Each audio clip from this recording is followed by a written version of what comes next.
Perfect. So, hey, I saw that you posted that you were like in the Hollywood Hills. Who were you like talking to? Nick Charter. He's that? like a well-known producer and writer, director, and he's the CEO and founder of Voltage Pictures. So, what does he specialize at? Like, what is his purpose, or what is he trying to do? Writer, directs, and he produces. What was so that? he's made like a bunch of movies. He's made like Pretty Girl. He's made The Hurt Locker.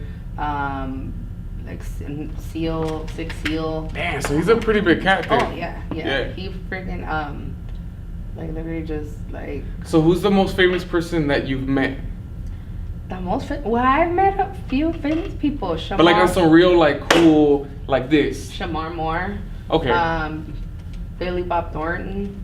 Okay. Jennifer Gardner. Yeah. Juan Pablo Rava is like really the humblest of them all. Okay. He's the one that came out in Narcos and Peppermint, and he's Colombian. Okay. Well, Method Man. Okay, so a gang of people pretty much. Well, you've been in the scene for a while, but like, do you still get nervous sometimes? Like, you see like a badass person walk into the room and you're just like. You know what? It's interesting because ever since I was a child, my mother was a housekeeper to pretty big names, and she had me translate always for her because language barrier, right? So I remember she always taught me to look at them like human beings, you know, because as it is on the street, they're already, you know, maybe overwhelmed and like pictures and this and that. Right. So, you know, at the comfort of their home, she always said, you know, people are people, no matter what, you know. So it's really hard for me to get starstruck, to be like, oh my God, like, you know. But there's people I admire in the industry. There's people that are like, hey, I would want to be on set with them one day or whatever. So who would like starstruck you? To starstruck. Yeah, like you're just like, oh my, you'll start like hyperventilating. No, you know what? I don't think I have anyone I would be hyperventilating over. It's real, like really. But you know what? There is one actor that I could say I really admire the way he is, that he carries himself. Like everything's like been private. I've never heard anything like negative about him, and that would be Denzel Washington. And then motivational speaker, like the way he speaks, and Will Smith, right? Like both of them really, guys. I listen to them all the time. Like just when I feel a certain way, I'm like, okay, say like, you know, my saved videos, I play it, and it's just like that pump up. You know? Like who's gonna motivate you? Yeah. All right. Well, everybody, welcome to the show today, the Drippy Faucet Podcast. I'm your host, Jesus Flores, also known as J Flores to some of the kids. And today I have the amazing Berenice Molina. She's amazing. She's a manager and casts, right? So she has an amazing story, and we hope to get into it little by little and be able to really show you what she's about. She has so much to offer to the world, and I want you guys to be able to gain a lot of things from her today. Let's begin with a simple question. Where are you from? So originally I was born and raised in LA, and my mom's Mexican, my dad's Salvadorian. So I have best of both worlds. That, you know, I love the fact that you just said you're Salvian Mexican, because have you noticed that there's always beef? Yes. There's always beef. Always. Especially on social media. But you guys are the ones that are with each other the most. Yeah. Right? Like what? I don't know what that's all about. I think it's. Well, I know where the conflict is from, for sure. You know, the border. Salvies come all the time. They're trying to get to the United States, and then Mexico is like a terrible state to them in many different ways. In fact, they say that there's a huge grave site where like basically Central Americans never get through. So I get where the hate comes from, but then when you get here to LA, you get took up the most, right? Are you proud to be from LA? Of course. And if so, why? Why are you proud? Matt, you know what? Like, City of Angels, right? I just see so much, growing up and just even now as an adult, I take pride in my city, you know, regardless of the negative, you know, just stigma of everything. Like, oh, you have your bad places, you know, in LA, but it's just like this city that everyone wants to explore and everybody wants to come and tour, and you know, and it has beautiful scenes, it has beautiful everything. But I take pride in like my city, just, you know, being an Angelina, just because it's formed me into who I am. Like the good, the bad, the beautiful, the ugly. Right. Like, man, you get all that in just one, you know. And I'm not saying that that doesn't happen in other states or other cities, but like, man, just LA, I can't see myself living out of LA. It's, you know, I've tried to picture it and stuff, but everything's just so active, everything's so just, you know, around the corner of things. I can't see myself like in a desert or something, you know. Oh, definitely. Like when you think about like Victorville, when you think about like Palmdale, when you think about all these places, Merangana's like, oh hell, man, I could never. Yeah. How do you feel about people that are not from like LA City, but around that say they're from LA? Like, for example, I'm from Huntington Park, LA County. I don't like to claim I'm from LA because then there's people that are like, how dare you? What do you feel about people that like Bell Gardens, like Bell, Maywood, when they claim like LA? You know what? I've never really even sat and thought anything negative or anything like, why are you saying, you know? Right. Because I think we still fall under the same umbrella, you know, the whole LA County thing, how you say it. I think that no matter where you're from, right, like Maywood, Bell Gardens, like HP, all these cities, we still connect somehow, and we still have the same upbringing and certain rituals that any person from LA like carries on. And I think, and it's funny because I think we all carry that pride, you know, of like, like I'm from here, you know, Paramount, whatever, but from LA, baby, you know, like the culture is so strong that it doesn't. It's like you can't hold culture to a border. Right. You get me? Like culture is something that's so much more deeper than a line, and so that's why people feel that way. And you can't really judge people for expressing the way that they feel inside. Right. You know? Really can't. And I think like, man, like borders.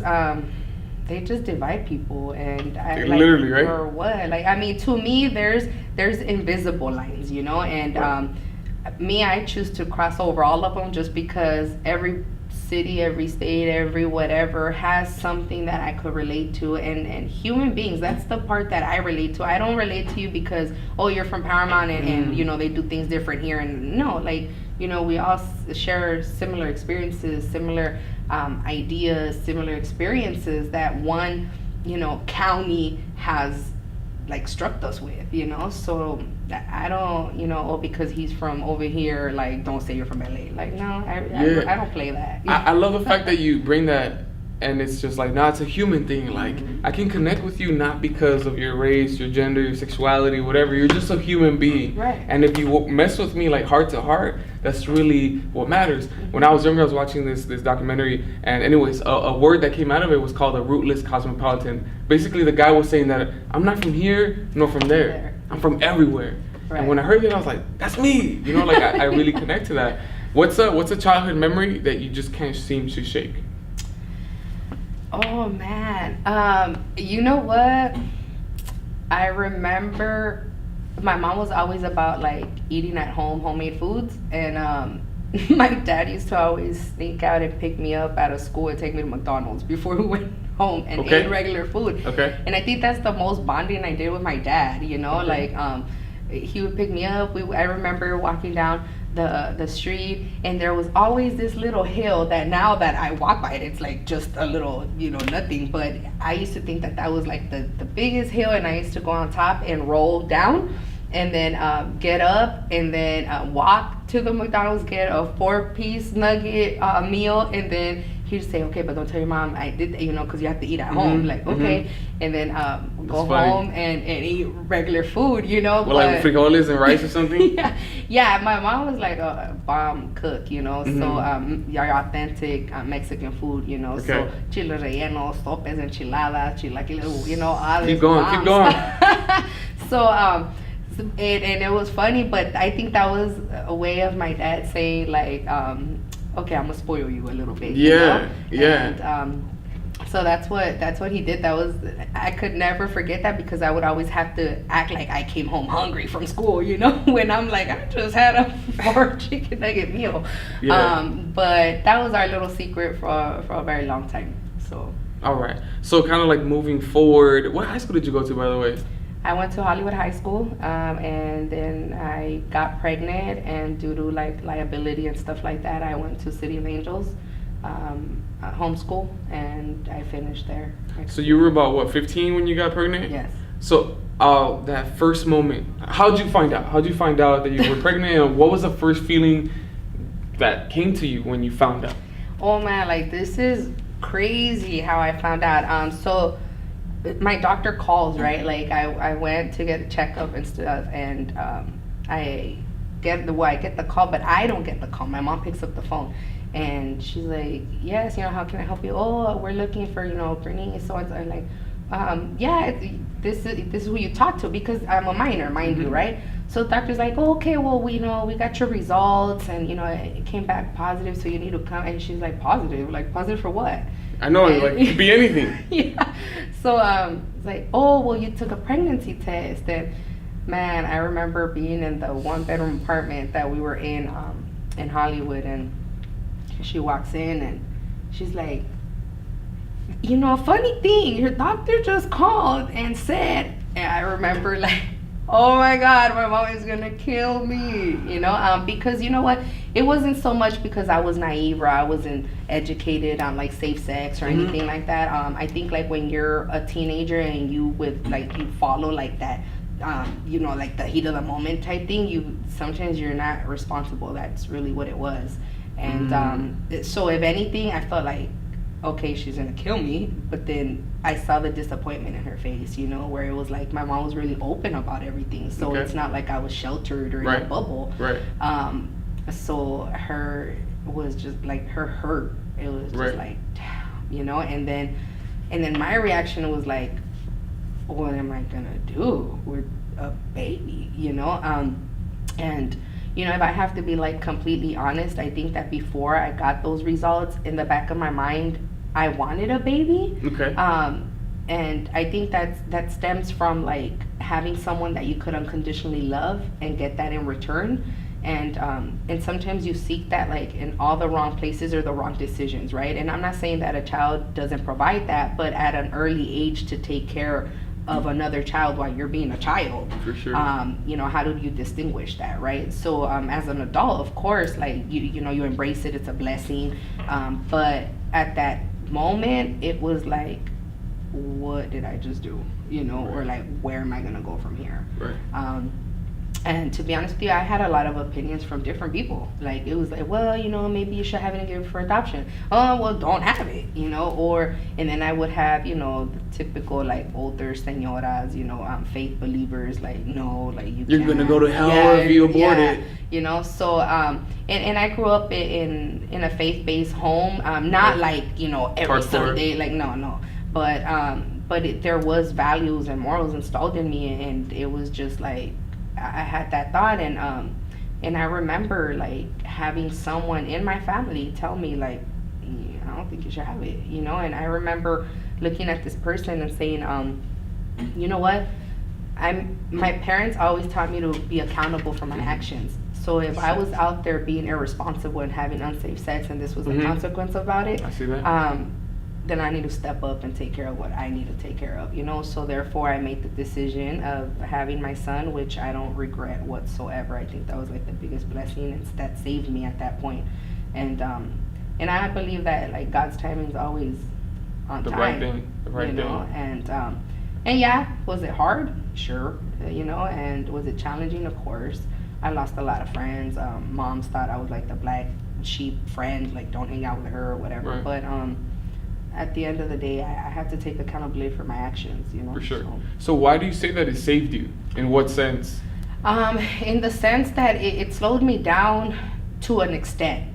Before I knew I was pregnant or even had my child, I was running the street, like coming home late, making other things up, like stories of why I didn't come home, drinking, smoking. So I was, running around with even my older brothers doing, some not legal activities, Right. So that was a thrill, right? But at the same time, I wasn't really paying attention to my consequences of what that life brought. So having a kid or being pregnant, finding out, like, I want to say that I slowed down probably to the end of my pregnancy, because at the beginning I was just like, whatever. Like, I mean, how can you transition, right? Yeah. you know, and it was just like, I'm pregnant, but I'm not disabled. I was still like, hey man, I still run, I still fight, you know. So I was still embedded in that. But when my son came, which he came prematurely, I was only 6 months pregnant when I gave birth to my son, and seeing this 2-pound baby in an incubator fighting for his life, you know, and the doctors prepping me of like, you know, usually males don't make it, you know, and so be ready. So like, knowing that I was a mom, but that I could soon lose a baby, it was just like, it just boom, it hit, you know. So at that moment, I learned that I cared more for someone else than myself, you know, and so then that consumed my time for the time being, because it just didn't transition to that, and it was just that after all, you know. I was in the hospital. I would sleep in the waiting room. You know, my brothers and my mom would relieve me to like go shower. Sometimes I didn't even want to shower. I was like, no, because something happens to my baby, I want to be right here, you know.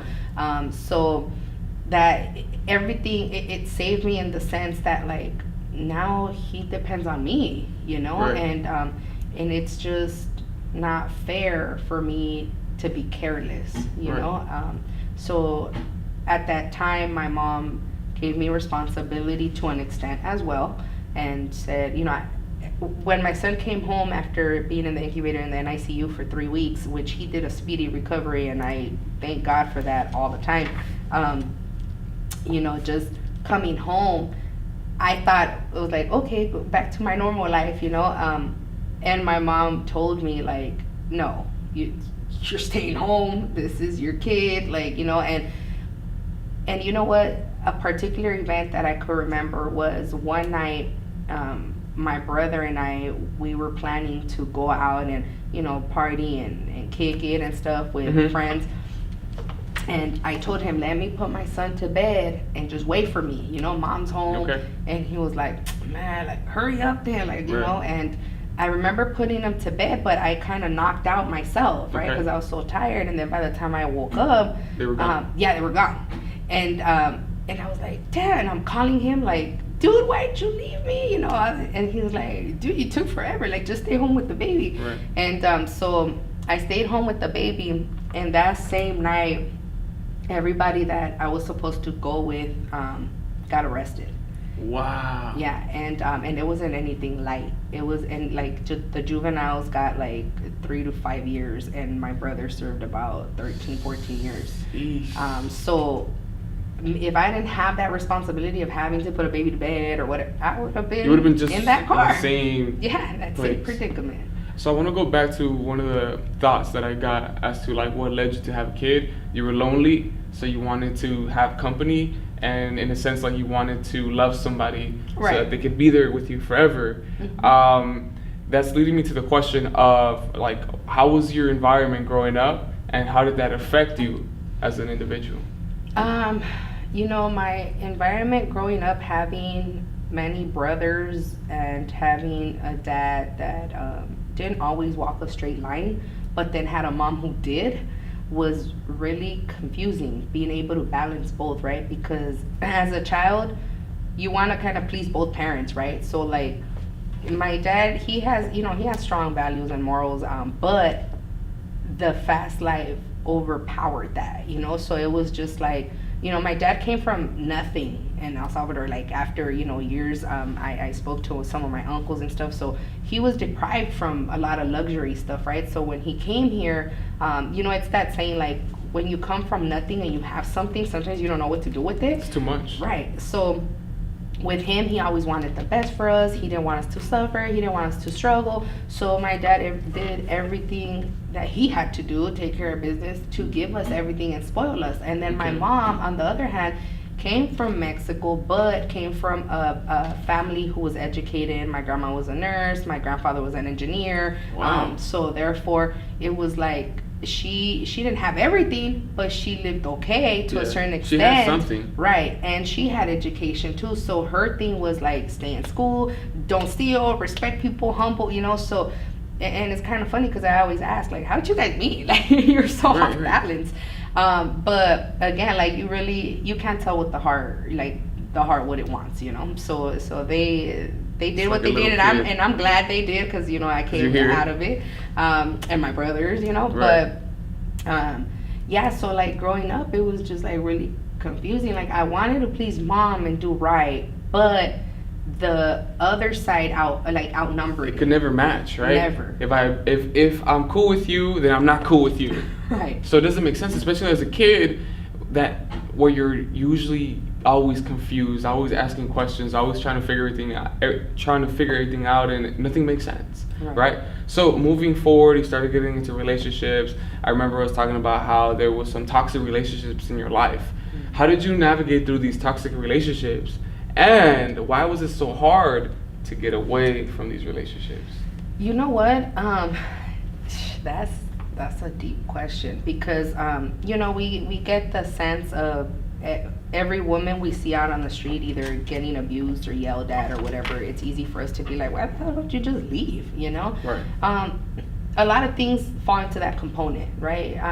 Sometimes that's why it's good to learn diverse cultures, because in our culture, unfortunately, like domestic violence is a huge thing, and it's a norm. Right. Because the male is the breadwinner, and I depend on that person, and I don't want another man to raise my kids, and or I don't want to be looked at as in like a female that hops from dude to dude, or so you put up with a lot of things, right? And you're told like stay with your first husband or stay with whatever, but in my case, I encountered, like after many years of like healing and writing and stuff, I encountered that I looked for these unhealthy relationships because they matched the men that were already in my life, which was my dad, my brothers. When you grow up with something that becomes the norm, you seek that. It kind of like, well, I could deal with that because I've already seen it with my dad, with my brothers, so everything else was like something that you could just live and be like, all right, like that's normal, So to me, my dad and my mom separated when I was 6 years old. Then slowly my brothers started going, into placement or juvenile hall or stuff like that. So there was already brokenness, right? Mm-hmm. And the men in my life, since the first person that I fell in love with, which is my father, it was a revolving door. So it was never consistency. There was always not verbal abuse or physical abuse, but just the emotional and spiritual abuse of like that abandonment, right? So then I learned how to cope with it, and I thought in my mind that that's how it should be, right? So if I encountered it with my first relationship, my second, whatever, it was like, oh, it's part of the process. Maybe I'll do something that'll help that person change or whatever. And I learned that with time, I was just trying to fill the void of that abandonment, and people call it daddy issues, mommy issues, whatever. And the thing is that, yeah, you could keep that label, but the issues are not just daddy or mom. Like, what about those people that don't have either, They're just issues. Right, but it reoccurs, right. So therefore it's just an issue that you fall into and think that that's the norm most of the time. So with me, my mentality was always like, well, mom's, she had a great heart. She stayed loyal to my dad, right. Loyal to her first husband. Maybe I need to write it out. Maybe it'll get better. Right. And I did for a while, and I always was taught that loyalty was everything, right? Good. So loyalty meaning good, bad, whether you hurt, whether you're not, whether whatever. So I felt like I needed to like live up to that, because I wasn't gonna be weak and walk away or like give up or quit. Fucked up, huh? Yeah. But you feel like you have to live up to that while you're living in a cycle of violence. Right. Like literally. And if you continue being with that person and you have kids with that person, they're gonna see you as your parents, and then they're gonna repeat the same thing for another generation. And my biggest fear is falling into the same cycle as a father, not yet, right? But when I become one, or if I ever do, in acting the same way. But here's where it gets a little bit more tricky. How do I act subconsciously right? How do I act when I'm not on camera? Right. You get what I'm saying? Our kids are seeing that and learning that without me even having to tell you, like, you have to be a good boy. Right. You can see by my Exactly. actions what a good or bad man is. And people need to understand that children will mock what they see more than what they hear. You know, like children, you could repeat something to them over and over and over again, but if you teach them, if you show them, that's how they grasp, right? And that's what you run with. And you know, the ironic thing about it is that my parents never disrespected each other, never fought, never raised their voice, nothing, right? But it was like the ultimate betrayal, right? Like cheating concept, and so it wasn't verbal abuse, it wasn't mental abuse, it wasn't physical abuse. It was just like lack of commitment. Like, you know, we just went and hit the heart, like right there, you know. And you know, my mom was married before, and she would tell me, you know, that her first husband would be physically abusive to her. So I think landing with my father, who wasn't physically abusive, she thought that was probably an upgrade. It was a step better. Step up, right? And so when that came along, it was like, you know, you start to think like, wow, how much can we tolerate? How much do we put up with just to feel loved, just to feel like I belong to someone, you know? And you seek that validation from other people, when in reality you have everything it takes to be validated within you, but you don't come to that conclusion sometimes until you've been through a cycle of pain, you know? So, Unfortunately. Right? Unfortunately. Guys, we need to do better. I'm talking to myself right now, by the way. I need to do better. Yeah. When was the first time you got arrested, and how did that just completely change your life? Man, I was 17 years old. I was 17 years old. How far away from becoming 18? Let me see. I got arrested July, August, September. 2 months. 2 months before turning 18. Just right around the corner. Yeah. I got arrested at age 17. My charges were heavy charges, and I like to tell myself, because a lot of people try to tell stories about me, and no, if you want the truth, ask me. I'll give it to you. So you know, I was arrested for embezzlement. So it was a federal crime. I was charged as an adult. I remember sitting in a cell and at the place where this crime was committed, and the whole thought of it was like, well, you know, like I upgraded to the next level of like the street game, you know, and I took pride in it. Okay. Was I scared? Of course, but then it was just like I saw it coming. It kind of like earned a stripe, you could say, right? Okay. So because it wasn't anything light, so to me it was like, okay, now again, accountable for my actions. I couldn't just like call mom and bail me out. Or yeah, whatever. no, you know, because like my mom was just like, what? She was so hurt again. So by the grace of God, I had a foot in, foot out, right? I had a 2-year-old son by then. I was doing high school, the last year of high school, and I was taking some college classes at LACC, and I remember I had a professor who was a retired detective at the time, and he had extensive background with LAPD and law enforcement. Okay. And I remember at my court date, they let me out on OR, right? Like even though I was tried as an adult and I had to be on a monitor and all that stuff. But when I went to court to turn myself in, he showed up, and another professor showed up, and they vouched for me, and they said, look, this girl has potential. It's just her life circumstances, like whatever she's doing. But at school, she glows, she this.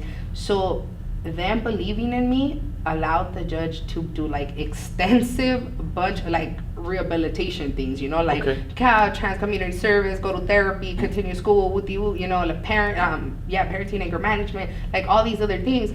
And I remember even doing work release, right, like in the Twin Towers when they still had the women in there, and that was just disgusting. Like I was like, I don't want to be here. Right. But it didn't stop me from still committing crimes later, you know. And so that wasn't like the last time.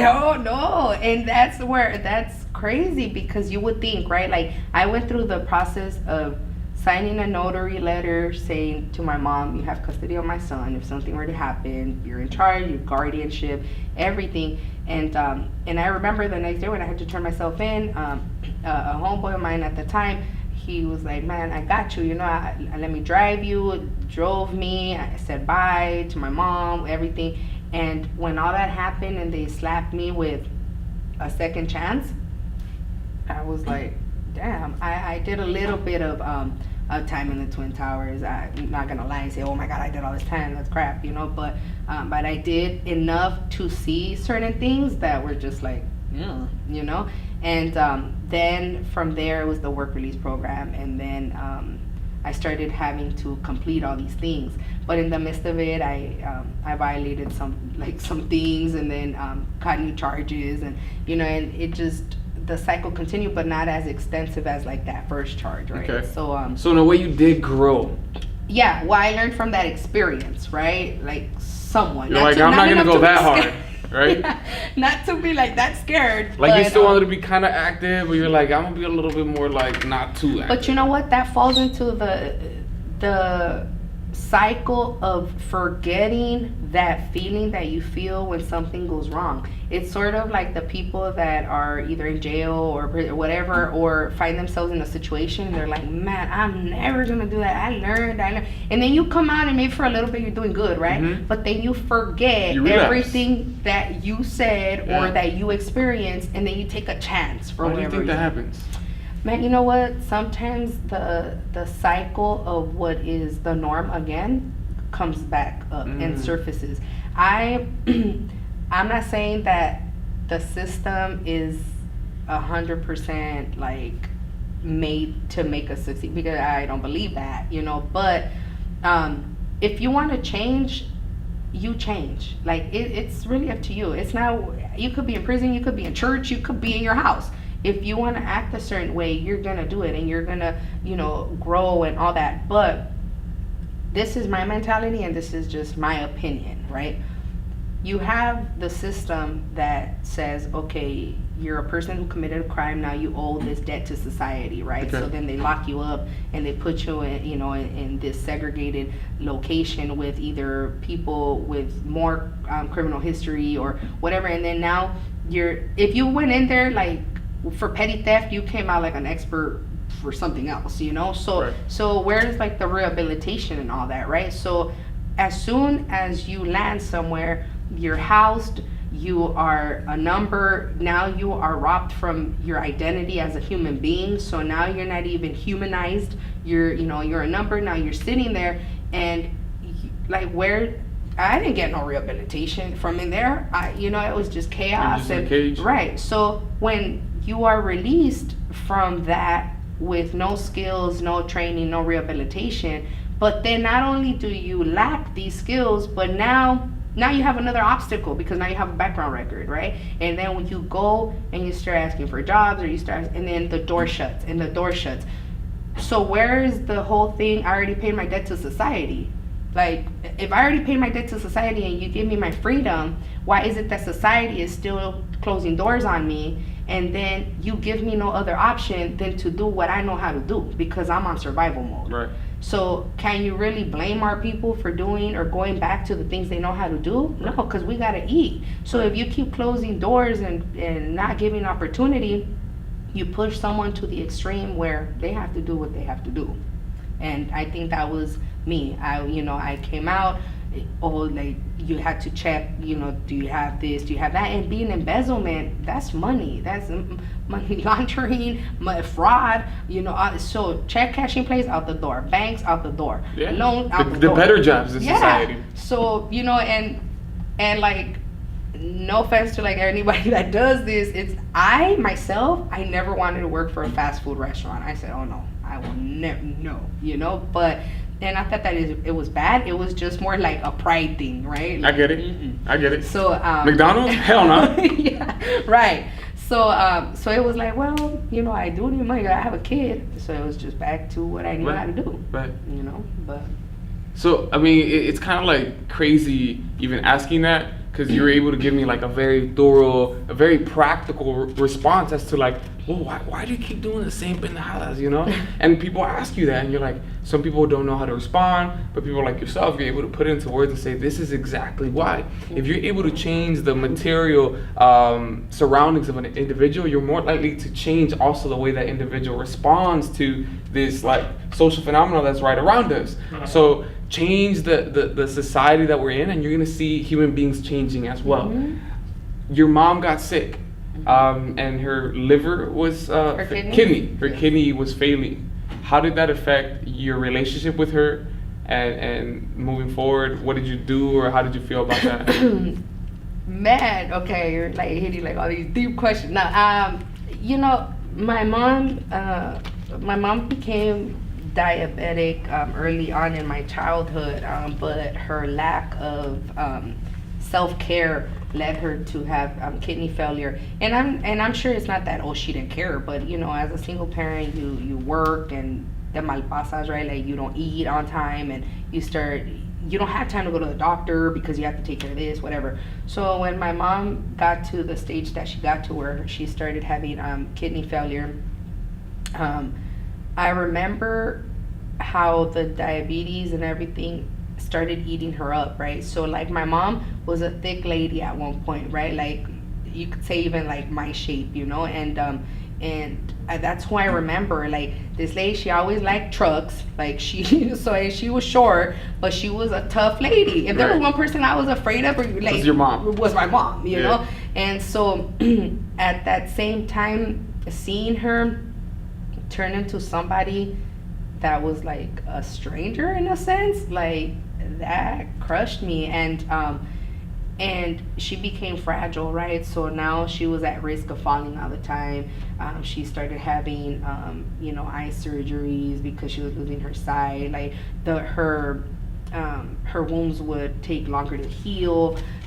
She became weaker, like in the health-based aspect of it. But, okay. I want to say that your average child would be like more catering, like, oh my god, like, okay, my mom, she's sick, whatever. And you know what, I did the complete opposite. Like, it's you crazy. Detached yourself from that?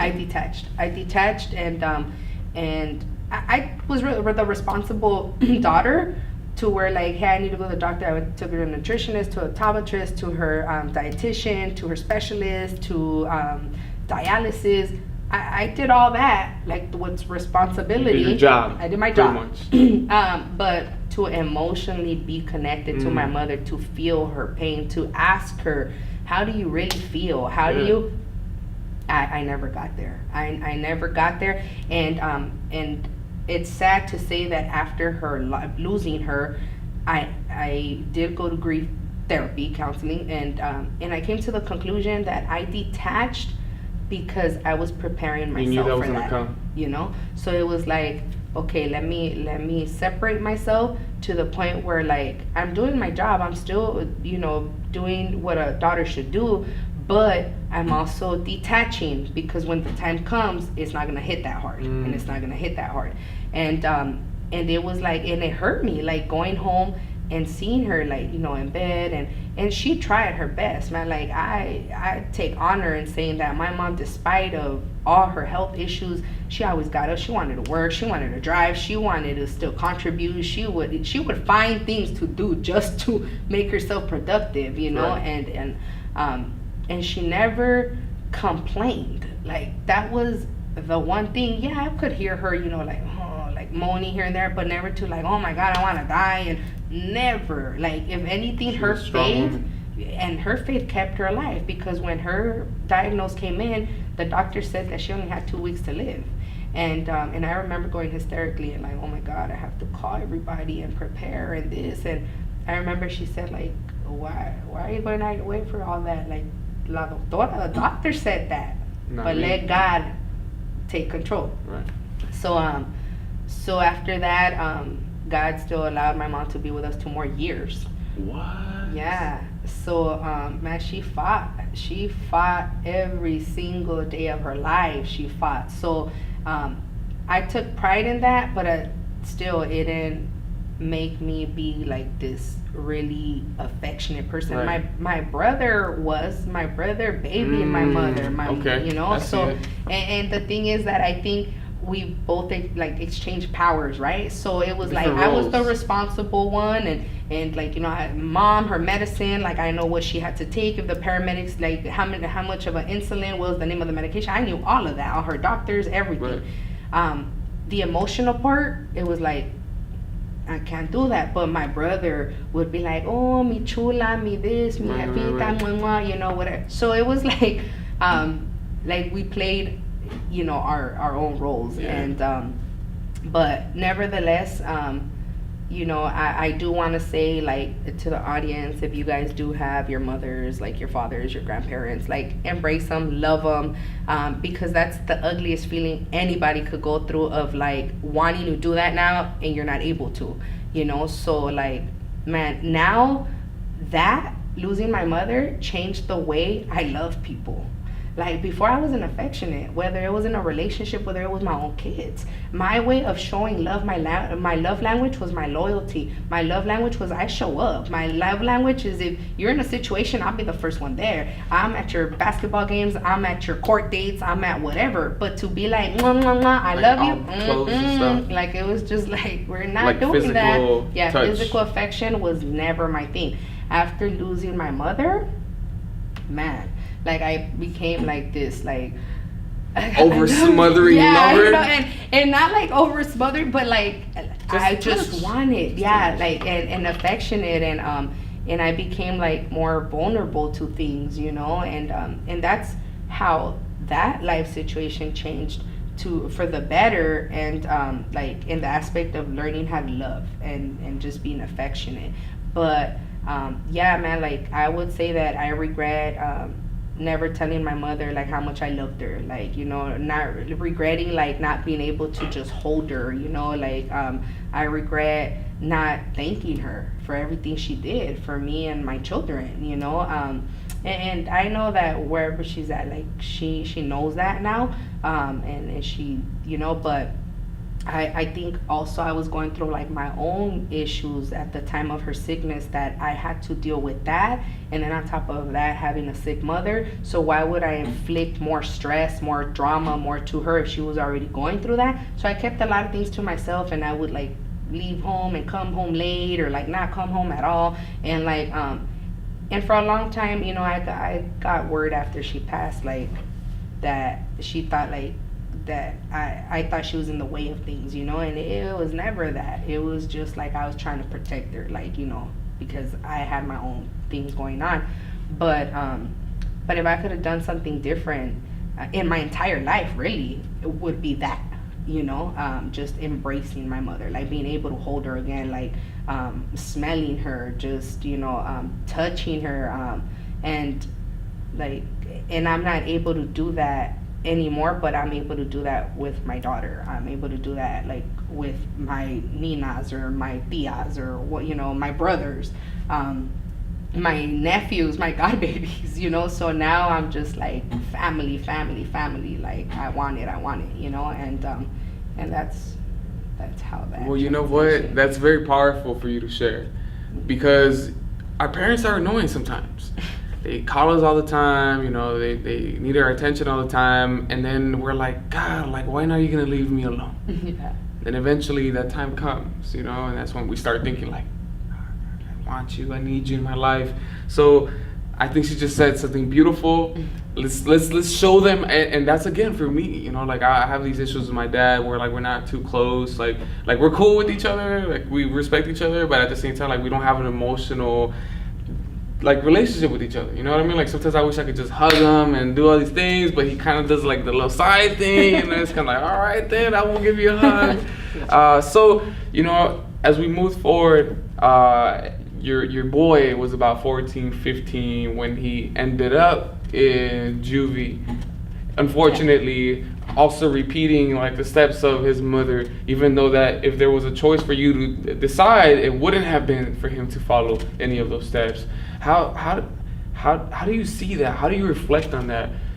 You know, it's funny because I did a lot of gang intervention, right? And I was a case manager and all this advocacy work and everything. And then my son lands in juvenile hall, right? And I remember going into court, and the judge that was taking his case had seen me in court before, but for other children. So when I showed up, she's like, "Oh, hey, Miss Molina, like, all right, so what client do you have?" I said, "Man, actually, this is my son." And she was just like, "Your son?" And I said, "Yeah." I said, "Man, it happens even in the best families, you know?" And of course it hurt, but you know what? I tend to always now tell parents, give credit where credit is due, like with your children, and understand why they do the things they do.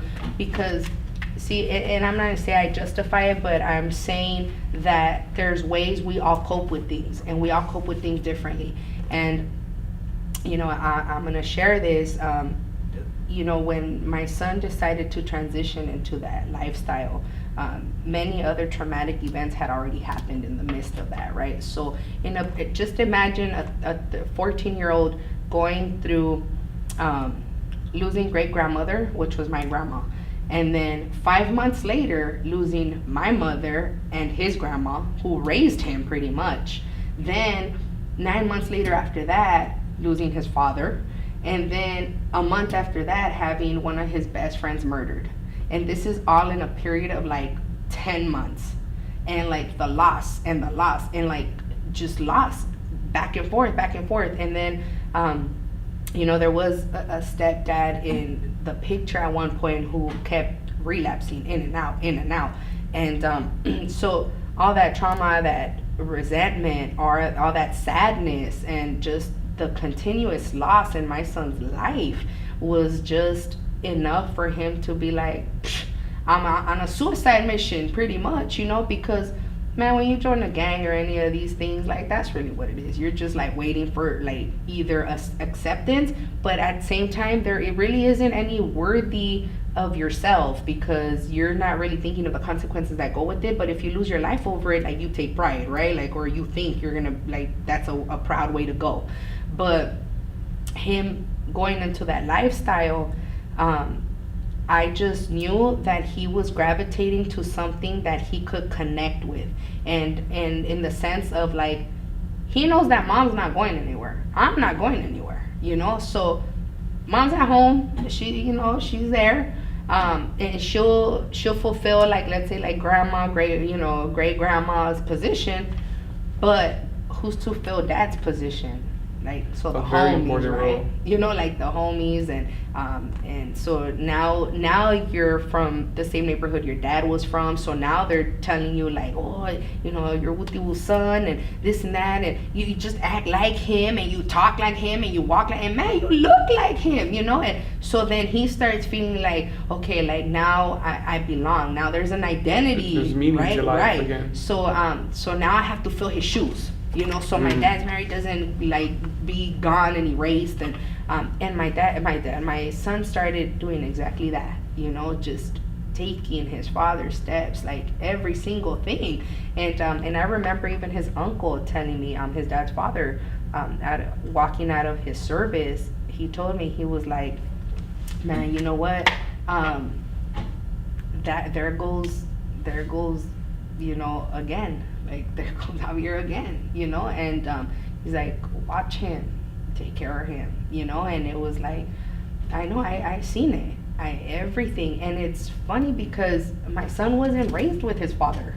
Like, his father came years later. Okay. So he only got to embrace his father, I'm gonna say, a good 3 years. What ages though? Like 10 to 13, pretty much? Yeah, pretty much. But don't you think that's like a very like crucial like area of development? It where, is. Like, I mean, not to say that I don't think like two women can raise kids. That's totally possible. But I think that there's a certain energy and mentorship that comes with being a male, especially with your children. Most definitely. That cannot necessarily be replicated in any other way. Right. Because nobody loves you more than your biological parents. So it's almost a necessary component. Right. Almost, yeah. Right?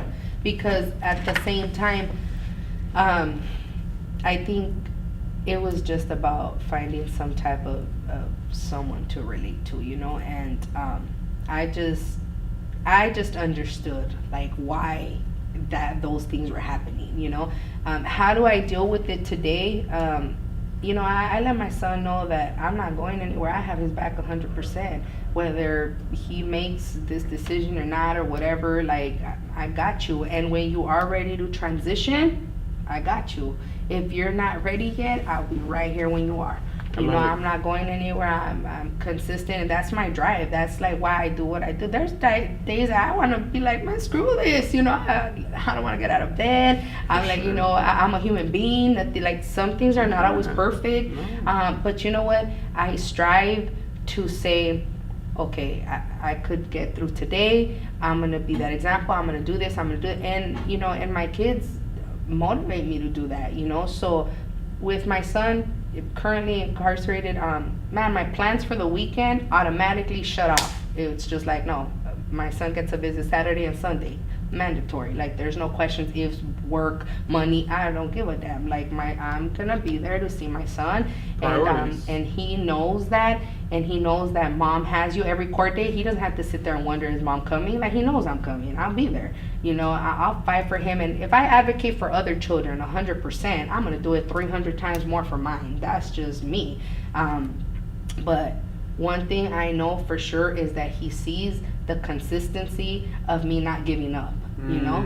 And I think that sometimes as parents, we fail because we try to do this whole, well, I'm done, I quit, you know, like, I can't deal with you no more, you know? And it's like, dude, like, that's your role. That is your only responsibility besides loving and unconditional, like, not giving up on your children. You know, so to me, has it been a heartache? Yes. Has my son told me things that he resents and he angers and everything that I've inflicted in his life? Most definitely. But I accept it. And I've asked for forgiveness from my son. I have took accountability. I'm not one of those parents in denial that like, oh, well, yeah, that was me, get over the past. Like, no, like, start acknowledging your children's feelings of like, damn, like, I made you feel that, like, I'm sorry. Like, I remember I put you in that situation. I remember I brought that unhealthy man into our lives that caused this trauma. I remember this and that, you know, like, and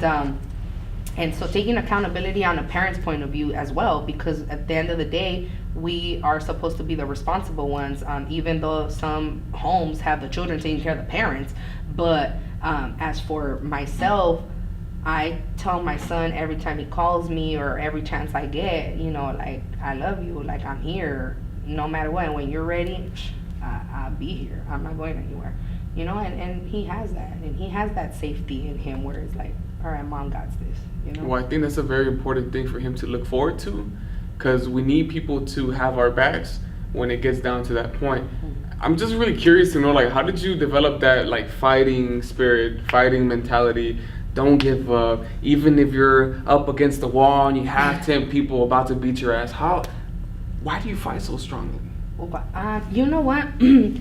Currently, I am writing some things down that eventually I wanted to be evolved into, like, either a film, a movie, or whatever, like, things about my life, right? So it's caused me to dig deep in my past, and I have journals that I've had since like 1995, since I was 13. Wow. I have like a lot. It's like a little mini library, and I always wrote because my mom was hardly home, so that was my way of expressing through paper, and she taught me that, you know. So I wrote, and I'm reading the content in these journals and stuff, and every ending of my journal entry, I put, God, protect my family, God, this, so the faith base, right? Like, that my mom always installed in us, pray, believe in God, you know. So I strongly believe that just having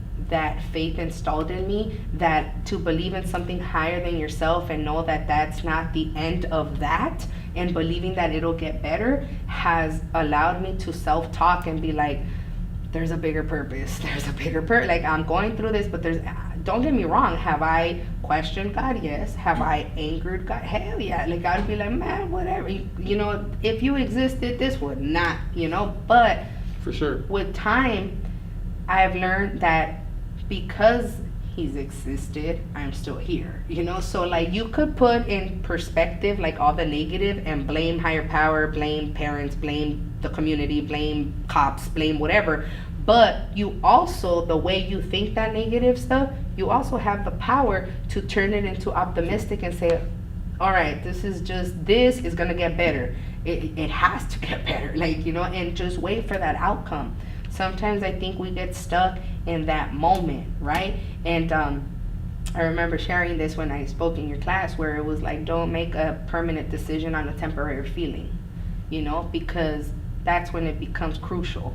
You know, not all pain and not every situation you're going through is forever. It's just a part of that moment. And don't get me wrong, there's been times where I've stayed in bed. There's been times where I had experimented with drugs. There's been times I've drank my life away. Like I don't want to know nothing, you know. But having my mother in my life to like push me, like no, I didn't raise, like levántese y darle duro, and you know, y pa adelante, and then seeing that woman go through way more than what I have gone through and still pushing for her children, for life, to live, to this, man, it gave me no excuse to sit there and complain. It was like, all right, and keep it pushing, and the drive, and keep it pushing. And to be honest with you, whether it's gonna sound crazy, guys, but if you could self-talk yourself through situations, that's the best thing, because I have to constantly be like self-affirmation, like you're better than that, you know, like, well, and you got this, and God got you, and it's only for right now, just keep it pushing, you know. And so I tell myself these things because it keeps me sane, you know. If I don't self-care or I don't invest in me, how am I gonna be okay with somebody else, you know? So it took a lot of healing. It took a lot of therapy. It took a lot of healing circles. I tried every healing component, you know, sweat lodge, Christianity, Catholicism, Buddhism, meditation. I was so desperate into just healing and feeling okay that I want to try everything. But at the end of the day, no matter what faith you practice, it's just having faith in something greater than yourself and knowing that it's gonna be all right, you know. And I have to talk myself into that, but daily, really. Yeah, I think what you're talking about is like tapping into like the metaphysical and to the spiritual, because those are the things that elevate us to a different level of consciousness. You know what I'm saying? Like, unfortunately, most of us humans, we operate on a very nominal level where it's all about just eating, breathing, just simple things. Right. We haven't really reached the top of the pyramid where we can self-actualize and really kind of get to philosophize and think about freedom and really start to feel these things greater than us, which may be God. And you started bringing all these different religions. When you get back to it, it's like, where do they all meet? They meet in believing in something that's more than just this plane of existence. Right. You know, and I think that's really beautiful. And I can definitely connect to that because I am a spiritual person. And I do believe that something greater than me exists. And when I feel lost, I just tend to say, okay, I need to take a step back and just pray on it and say, I hope the best happens. And then sometimes the best happens. Yeah. And another thing you started talking about was kind of like your perception of things and how you deal with certain issues. And I used to be very anti-cop in the form where everything about them angered me because of all the grand injustices. And to the point where I would treat them like a smartass. And I got into really big trouble one time to the point where I almost got my face slammed into the concrete. And it was really scary because just before that, I don't know if you remember Sandra Bland. She was a black woman that got murdered by the cops in a detention center, right? While she was incarcerated. And it was just kind of like, at the time, I was like, oh my God, like they're looking for all of us and I'm going to get killed. And I was tripping. Out to get us. You know, and so that happened. And then I was like, you know what, I have to change this way that I am because next time this might not go the way I want it to go.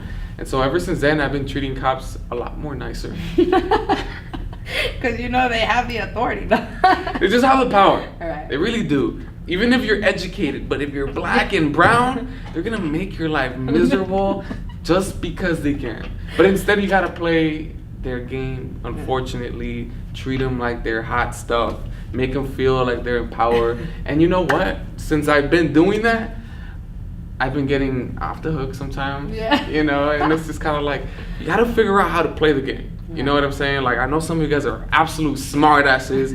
I love it. You can do that with me. Right. But, you know, not but with at a the lot. same time, know your rights and don't sure. let nobody step all over you, because there are good and bad in everything. For sure. You know, so I'm not gonna say that every cop is out to get us, No, or definitely every not. cop is good, because I've had both good and bad, you know, sure. experiences. But yeah, like the mentality of that, especially in the environments and the communities that we live in, is always that, you know, tiptoeing around the law. Like, oh my God, you know, they're seeing, they're watching. You have to be like on eggshells, and It's the worst feeling. Oh, like it the is. anxiety that comes from just like a cop's right behind you. You're like, oh my God, why am I like tripping? I have nothing in my car.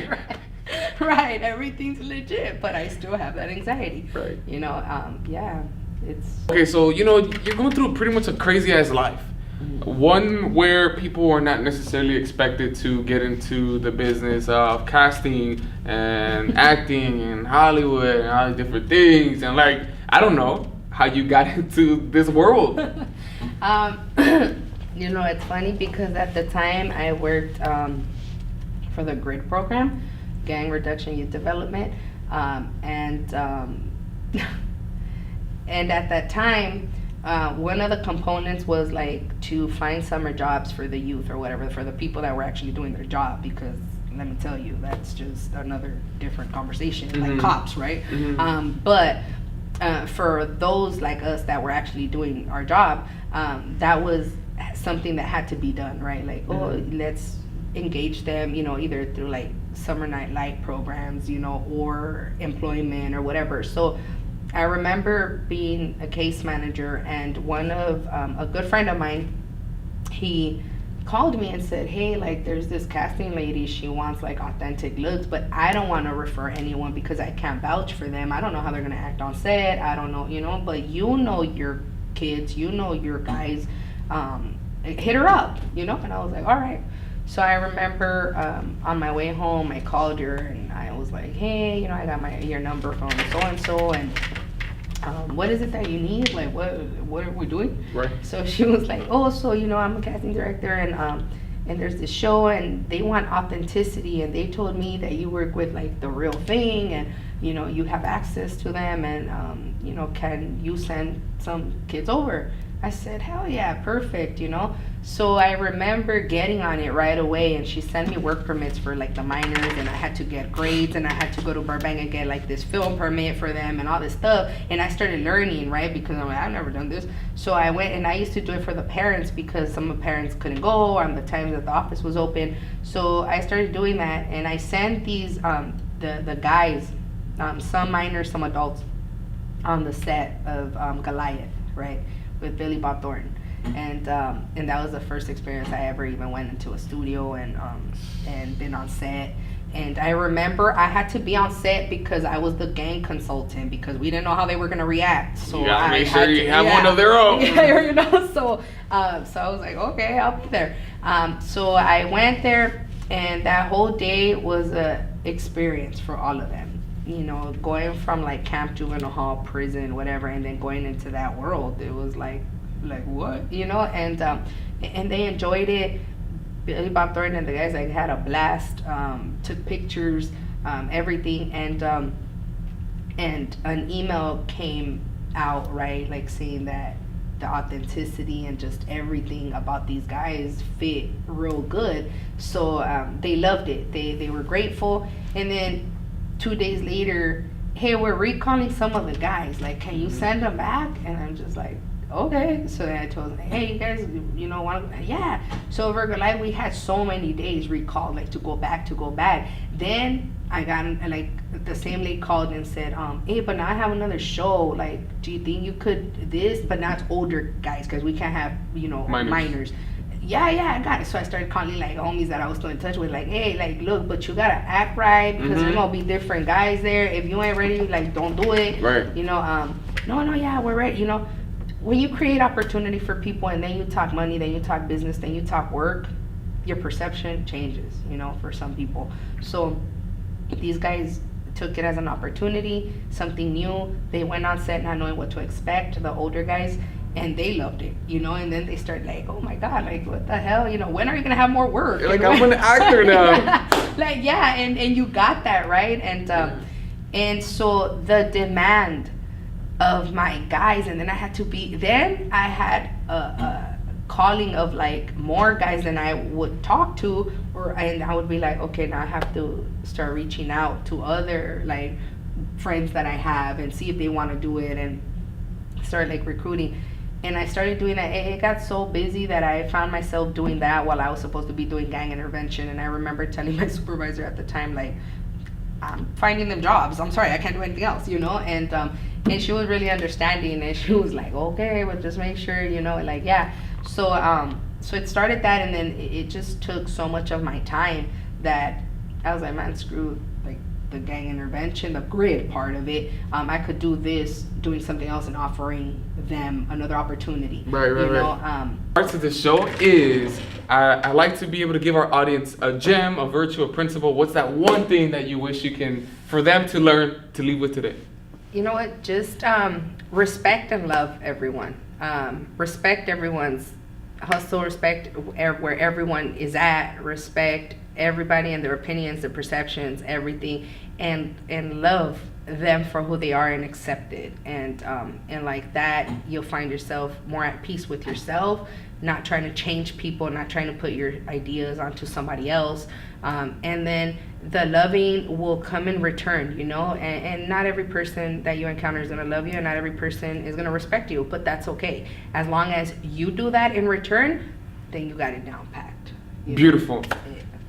Thank you, Berenice. You're an amazing person, a very inspiring person. Guys, you can follow her at Instagram, From the Streets to the Set, _ after every word, and Facebook, From the Streets to the Set. If you guys want to inquire about anything, ask me questions, ura.casting@gmail.com.